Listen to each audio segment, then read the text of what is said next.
আমার মা স্ট্রোক করে মারা গেছে। তোমার মা যদি পালিয়ে গিয়ে বিয়ে করে, আমার মা সেটা মেনে নিতে পারেনি। আমার মায়ের অপরাধ কি?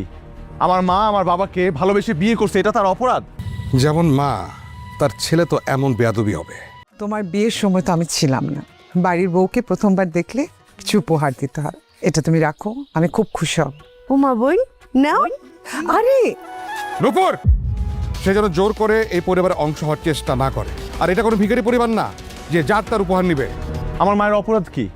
আমার মা আমার বাবাকে ভালোবেসে বিয়ে করছে, এটা তার অপরাধ? গত 28টা বছর সে একা একা থাকছে, আর কত শাস্তি দিবেন আমাদেরকে? আপনাদের মনে কি একটুও দয়া মায়া নাই? যেমন মা, তার ছেলে তো এমন বেয়াদবি হবে। মায়ের সম্মানে আঘাত লাগলে কোনো ছেলে চুপ করে থাকতে পারে না।